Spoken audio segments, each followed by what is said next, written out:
One Piece chapter 1136, titled The Country That Awaits the Sun. And let's go ahead and jump into it because everybody, as we know, the Straw Hats are now partnering with the Giants of Elbaf, obviously. So everybody's having their all good time basically. Sanji out here doing Sanji basically. Jinbei is talking with the rest of the Giants basically about other stuff. Basically, fish how Jinbei looks and where he's from. Basically, being Usopp telling lies, or not lies, but you know, what's that word? Making stuff a bigger deal than it really has. Basically, on top of the lies he tells, basically to make himself look better than the stories he be telling, right? And then you have Luffy talking with the leader or the grandfather, basically, of not the leader, but basically the grandfather of an old man, basically. And then you got this guy, the Straw Hats that actually beat up on the guy that kidnapped the Straw Hats was half of the Straw Hats. So here, which he's beat up by the way, so he got quite the thrashing. And he's apologizing to Nami and Zoro. And Zoro, let's just say, doesn't give a damn. He even says, if you didn't, well, it would have been your head. So there you go. And Zoro gives him a menacing look, which Rodo by hand deserve it because what you did to him. And let's just say Zoro won't have two qualms about beheading you on the spot, right? So he begs Zoro and the rest and Nami apologizing over and over and over. And let's just say they bring up the sun god, the myth of what Luffy looks like, and the symbolizing of what he is basically. So the grandfather basically tells Luffy, said, no one can say for sure which translation is accurate. This is the result according to Harley text. The world has already been destroyed twice before. What are you trying to say? And the name of the sun god Nika is invoked after each instance. And Luffy says, Nika. And the Elbaf giant explains even further. Who can say if he was the world's savior or the great destroyer who brought it crashing down?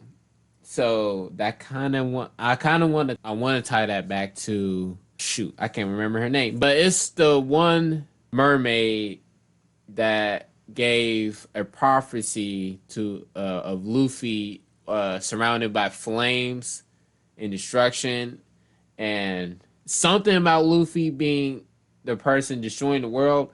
But that's the same thing here is depicting their sun god in the giant warriors island on Elbaf, right? So they're saying he could be a savior, he can be a destroyer. Which one you want, right?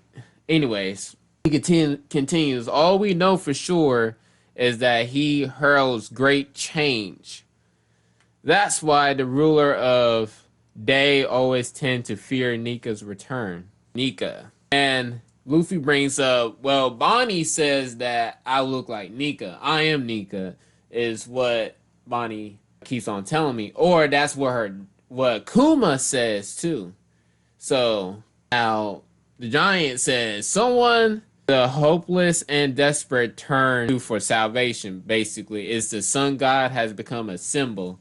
They say Nika is adorned by white clouds. So if you really think about it, Gear 4th and Gear 4th, Snake Man, and Gear 5 all have white clothes, mind you. Third, I do not know. Gear 3rd doesn't, but I would say that Gear 2nd kind of has that mentality of steam coming off. So I guess if you want to think about it that way, I don't know. This is just how I interpret it, basically. But anyways, Luffy says, "Well, no wonder everyone says I'm looking similar to this guy, to your savior, sun god." Anyways, skipping all the way down, they bring up Loki of all people. Loki. So here's something about Loki there that says Luffy brings up Loki, and another giant says, "Well, so he's a good guy. He's no way in hell." Basically, they all say. Now here's what they say. He's the cursed prince. There was a prophecy before Loki was born that foretold that King Hurl would be slain by his son. Shocker. Well, not shocking, but considering his name is Loki, what would you expect, right? Then, shortly after his birth, the royal steed, the horse of fortune or fortitude, died. I'm gonna have to look that up. That was the same year that Linlin murdered the legendary hero Joro, which that is true. Big Mom did murder the legendary hero though. That one is true. So how many years was that? Shoot, my One Piece facts is all jumbled up. Anyways, and the tragedies kept coming. A year later, the queen herself passed on. So it was first the legendary hero that got slain by Big Mom or killed by Big Mom. And then they said tragedies kept coming. A year later, the queen herself passed on. So it was Loki's mom and something. Loki's mom and wherever the other one's name was, the little brother. So I'm kind of curious what other tragedies came before or after Big Mom murdered the legendary hero, right? Joro, what tragedies came after that, right?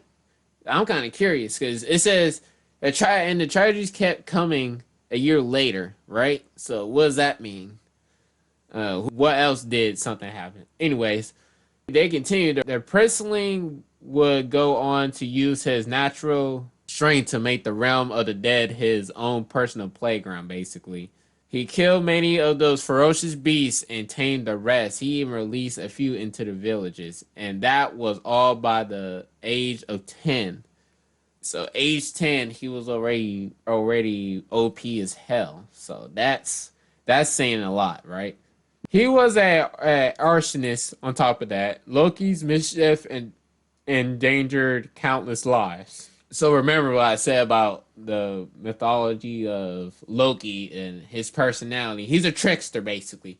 So, of course, he's mischievous. No shit, Sherlock. It's in the name. I created that character for a reason, right? So, anyways, he had the authority of a prince and a malicious personality. He caused hell whenever the king wasn't looking. Then finally, in that very cast, Loki killed King Hurl, and the greatest monarch Elbaf ever knew. A splendid wise man who tried to connect with the outside world to get people to see beyond Elbaf's fear reputation as a land of warriors. Well, technically, that's not what Usopp and Luffy figured out or found out, right? Because Zoro and Bragi on Little Guardian was fighting each other. And they told stories too, so that got back.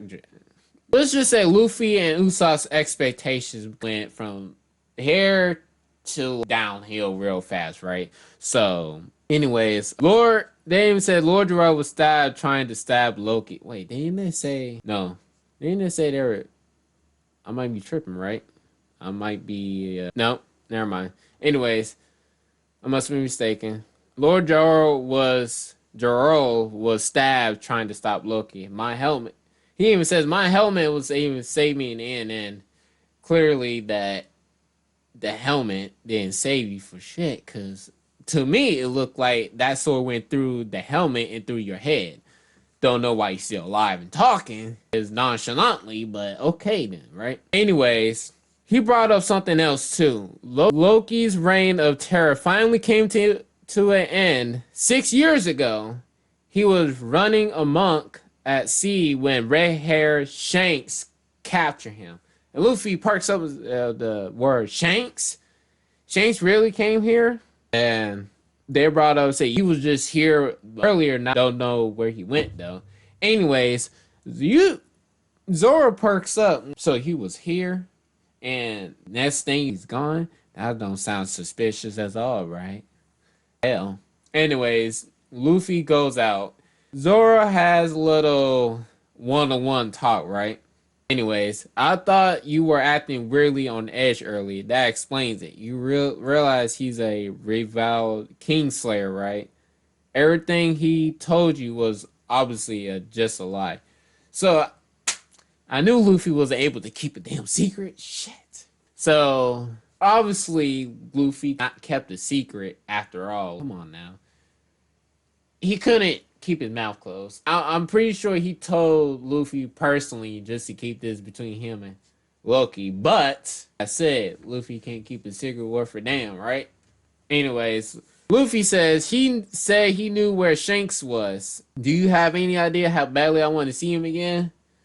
And Zoro says, yes, I heard about it 1,000 times. Sounds like to me like he was using that to tricking you. Loki's name, right?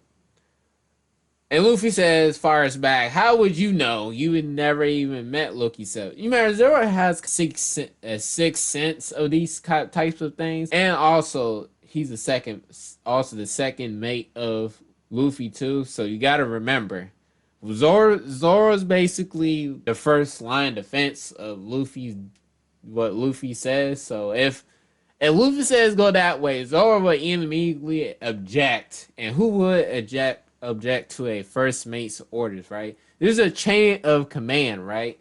Even if Nami says something else too, throws her opinion out or argues over Zoro, I don't think Nami would have if Zoro takes his shit seriously, he would tell Nami, no, shut up.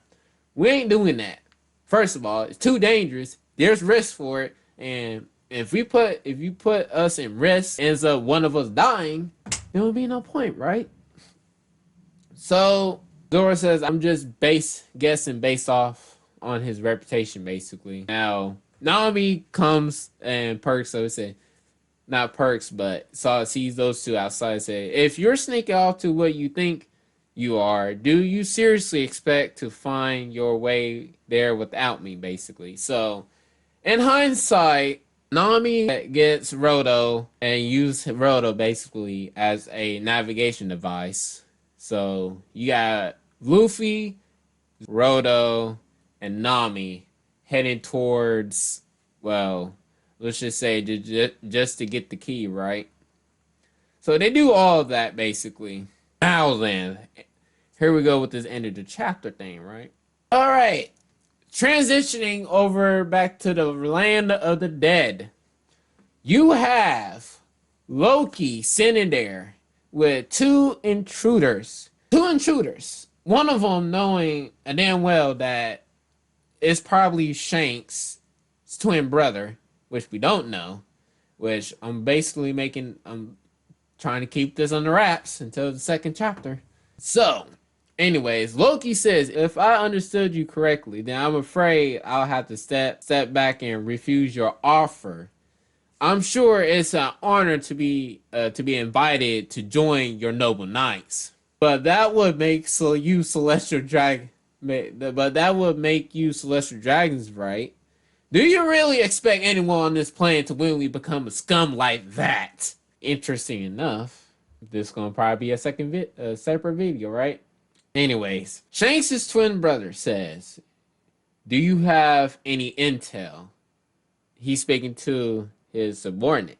And she says, all the informants we sent to Elbaf reported a giant crow heading for them before their transmissions got cut off. Their weakness is beyond belief.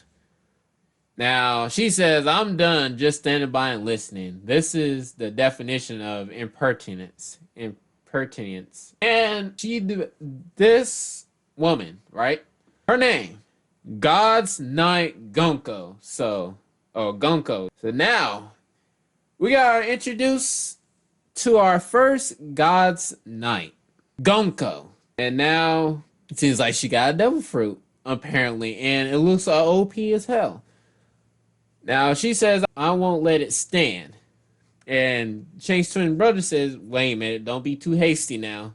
Now, Loki says, God, his dog, one of the wolves from, or what, one of the wolves from the land of the dead ends up going up to Gonko, and Loki says, go on, eat him up, wolf. And Gonko looks at that, pathetic, and use her devil fruit power, hangs this wolf up in the, with the arrow pointing up, and chokes this damn thing out. And let me tell you, it's not looking good. She's gonna strangle this dog and kill him. Now, Shane says, if we were to spare him, would you change your mind then? And Loki says, well, so that's how you operate, huh? Well, if that was your offer, I accept my friend's fate and wish him peace and death. It's okay to grieve and rage, but a warrior never kicks and screams in the face of death. And both of them are silent and shocked. Loki says, I will swallow all my fury and use it to fill me when I reduce this world to rubble. A proud proclamation of an Elbaf warrior.